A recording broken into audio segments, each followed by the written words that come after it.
ये प्रत्यक्ष रूप से आप देख सकते हैं कि सुप्रीम कोर्ट के सामने ये सभी आज जो एडवोकेट खड़े हुए हैं वो सिर्फ अपना ये प्रोटेस्ट दर्शाने के लिए खड़े हुए हैं कि ये जो लड़ाई है वो दूर तक जाएगी और सुप्रीम कोर्ट सुप्रीम नहीं है। आप ये मानिए, पंकज मित्तल साहब, जस्टिस पंकज मित्तल साहब अपनी जजमेंट में कहते हैं, पीछे देखिए एक मिनट, पीछे देखिए,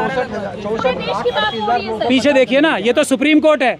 यहाँ जब ये हालत है तो पूरे देश का आप अंदाजा लगा सकते हैं। इससे बड़ा सफल आंदोलन 2018 में 2 अप्रैल को ही हुआ था। CA/NRC का जो आंदोलन था ना, वो भी मुझे लगता है इस आंदोलन के आगे छोटा पड़ जाएगा, ये मैं गारंटी दे रहा हूँ। वकील यहाँ देखिए, ओ जितने एडवोकेट से सुप्रीम कोर्ट का हाथ उठाओ, जितने एडवोकेट से आरक्षण समर्थक जिंदाबाद जिंदाबाद जिंदाबाद। केस जो है ये सुप्रीम कोर्ट के सामने इस वजह से है क्योंकि हम समर्थन करते हैं भारत बंद का।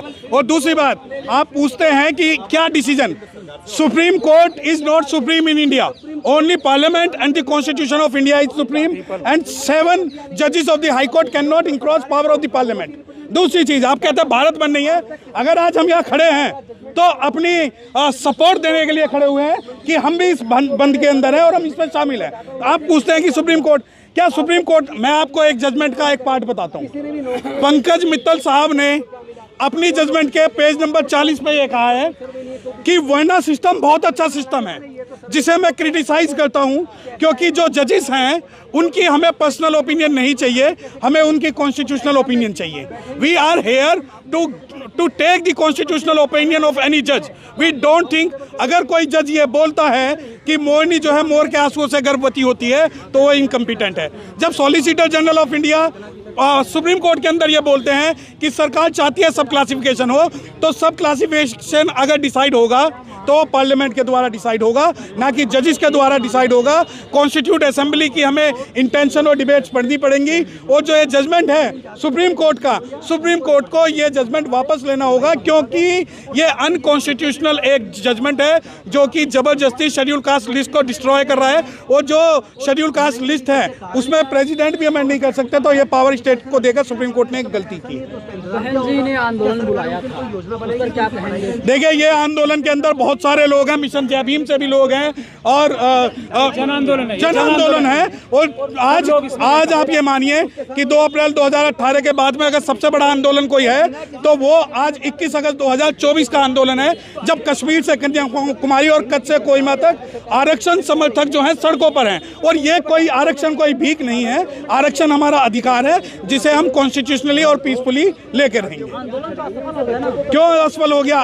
क्या आप ये सोचते हो कि आंदोलन का मतलब आगजनी होता है? आप ये सोचते हो कि आंदोलन का मतलब हिंसा होता है? आज यहाँ सैकड़ों सुप्रीम कोर्ट के जो एडवोकेट हैं वो खड़े हुए हैं, आप इसको असफल कैसे डिक्लेयर कर सकते हैं? आप ये सोचते हैं कि 2 अप्रैल 2018 में जैसे 13 शेड्यूल कास्ट के युवा शहीद हुए, हम लोग भी गोलियां खाएं। आज बाबा साहब के बच्चे जो हैं वो संविधान को मानने वाले हैं। कॉन्स्टिट्यूशनली हम जो है प्रोटेस्ट कर रहे हैं और हम जो ये प्रोटेस्ट है वो पीसफुल और कॉन्स्टिट्यूशनली ही करेंगे। अब आगे आप लोगों की क्या स्ट्रैटेजी रहेगी? सीधी स्ट्रैटेजी है। सबसे पहले तो जितना बैकलॉग है उसको दिया जाए। कई करोड़ नौकरियां, मुझे नहीं लगता समाज का कोई भी व्यक्ति, कोई भी घर ऐसा बचेगा कि अगर ये चोरी की नौकरियां वापस लेने का आंदोलन हमारा सफल होगा तो एक भी घर ऐसा नहीं बचेगा जिसको नौकरी ना हो और अच्छी नौकरी ना हो, क्योंकि अच्छी नौकरियां ही करोड़ों में हैं। पहला काम है हमारा बैकलॉग के लिए संघर्ष करना। दूसरा काम है हमारा SC/ST सब प्लान, जिसके माध्यम से हर एक परिवार को कम से कम 1 करोड़ मिल सकता है शेड्यूल कास्ट और शेड्यूल ट्राइब के, उसके लिए आंदोलन करना। ये 2 आंदोलन है। तीसरा काम है हमारा प्राइवेटाइजेशन जो हुआ है, ये भी तो हकमारी हुई है ना, ये भी तो चोरी हुई है हमारी सीटों की, तो उसके अंदर भी रिजर्वेशन कराने का और ऊपर से लेकर नीचे सब जगह रिजर्वेशन कराने का, ये 3 मुद्दे हमारे हैं। और चौथा मुद्दा हमारा ये है कि देश के जो वाल्मीकि समाज है उसमें कम से कम अगर सरकार और सुप्रीम कोर्ट के मान्यवर जजेस को, परम आदरणीय जजेस को इतनी चिंता हो रही है वाल्मीकि समाज की, तो कम से कम जो उनका जो आज वो मजबूर हैं उनको 1-1 लाख की नौकरी मिलनी चाहिए सफाई करने की, जो डॉक्टरों से भी ज़्यादा इंपॉर्टेंट काम है, उनकी नौकरियां तो पक्की कर दें। ठेकेदारी प्रथा को समाप्त कर दें जो कि अपने आप में एक गैर कानूनी काम है।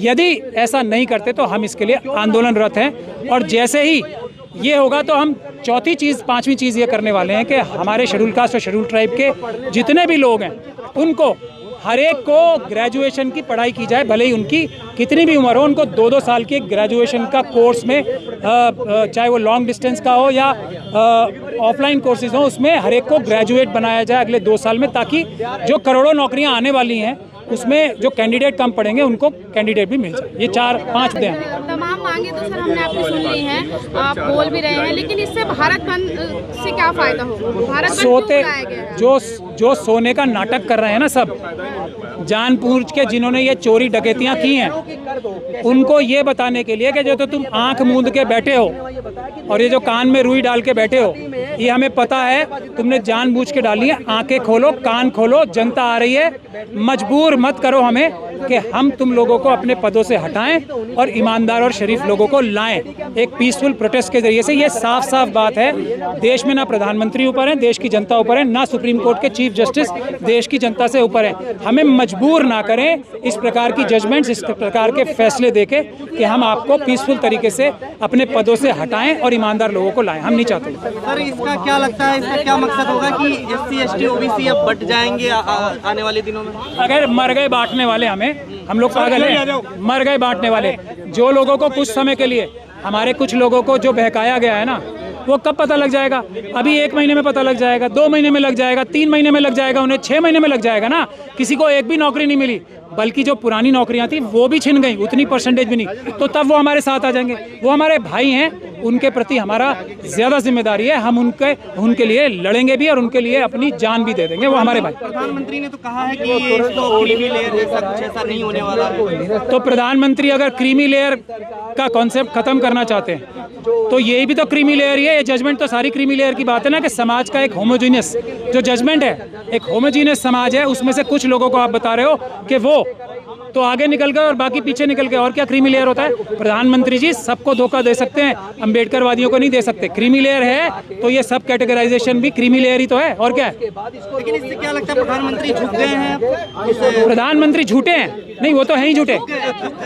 नहीं, झूठे तो है ही। अच्छा, प्रधानमंत्री जी आपने, मैंने सही सुना है या गलत? पहले ये बताइए, आपने झूठे बोला था? झुक गए हैं। अच्छा, झूठा आदमी झुक भी जाता है कई बार। हर बार जो झूठा आदमी होता है ऐसा नहीं कि तना ही रहेगा। अब झूठे आदमियों के झुकने का टाइम आ गया है, तो प्रधानमंत्री अगर झूठे हैं तो ज़्यादा जल्दी झुकेंगे, और अगर सच्चे होने का उनको कोई एक तरह से कोई उनके अंदर एबरेशन आएगी जो आज तक कभी नहीं आई सच बोलने की, तो तब भी झुकना पड़ेगा। आप आंदोलन कर रहे हैं, क्या लगता है सारे टीवी चैनल किसी भी ईमानदार चैनल पे चढ़ेगी? ये टेस्ट है, टेस्ट है। जो हमारी खबर नहीं चला रहा, जो आज देश का सबसे बड़ा आंदोलन इस वक्त है, जो लोग चोर, बेईमान, डकैत और क्रिमिनल्स हैं, उन चैनल्स में नहीं चलेगा। और आखिरी खबर जिस अखबार में आएगी वो भी चोर, बेईमान और क्रिमिनल है। जिसके ऊपर ये सबसे बड़ी खबर नहीं आती हमारी, वो क्रिमिनल हैं, वो चोर हैं, वो बेईमान हैं, वो भारत के दुश्मन हैं, चाइना और पाकिस्तान के एजेंट हैं। और कोई टेस्ट चाहिए? ये तो आप पीछे देखिए, 1 मिनट पीछे देखिए, पीछे देखिए ना, ये तो सुप्रीम कोर्ट है। यहाँ जब ये हालत है तो पूरे देश का आप अंदाजा लगा सकते हैं। इससे बड़ा सफल आंदोलन 2018 में 2 अप्रैल को ही हुआ था। CAA NRC का जो आंदोलन था ना, वो भी मुझे लगता है इस आंदोलन के आगे छोटा पड़ जाएगा, ये मैं गारंटी दे रहा हूँ। किसके? ये मुझे लगता है शायद जजेस को अरेस्ट करने तो नहीं है, ऐसा भी हो सकता है, पता नहीं। ये तो इनसे पूछो आप किस लिए खड़े हैं यहाँ पे। हम तो पीसफुल लोग हैं, ऐसा भी तो हो सकता है कि शायद सुप्रीम कोर्ट में किसी को अरेस्ट करने आए हो। ये तो इनसे पूछो आप, हमें क्या पता। अगर हम संविधान की रक्षा करते हुए अरेस्ट होते हैं, जेल जाते हैं, गोली खाते हैं, इससे बड़ा सर्टिफिकेट क्या होगा कि हम भी भगत सिंह के मानने वाले हैं, बाबा साहब के मानने वाले हैं। ये तो हमारा सबसे बड़ा सर्टिफिकेट। आगे क्या करेंगे आप? आंदोलन, आंदोलन और आंदोलन। बिल्कुल 4-5 मुद्दे बताए ना, वो लिए जाएंगे। इन्होंने हमारा टेम्परेचर चेक किया है, अब हम इनका टेम्परेचर चेक करेंगे। अभी तो ली अंगड़ाई है, आगे और लड़ाई है। ये आज जो सिंबॉलिक प्रोटेस्ट सुप्रीम कोर्ट के सामने हुआ है, यकीन मानिए कि जैसे पूरा भारत के अंदर अभी प्रोटेस्ट चल रहा है, इससे बड़ा प्रोटेस्ट जो है लीगल फ्रेटर्निटी और जो अम्बेडकराइट लोग हैं वो पूरे भारत के अंदर करेंगे। तो सारे वकील इसमें शामिल हैं या बट गए हैं वकील यहाँ देखिए, जितने एडवोकेट से सुप्रीम कोर्ट के हाथ उठाओ, जितने एडवोकेट से आरक्षण समर्थक जिंदाबाद जिंदाबाद जिंदाबाद आरक्षण समर्थक जिंदाबाद जिंदाबाद जिंदाबाद वकील एकता जिंदाबाद जिंदाबाद जिंदाबाद वकील एकता जिंदाबाद जिंदाबाद जिंदाबाद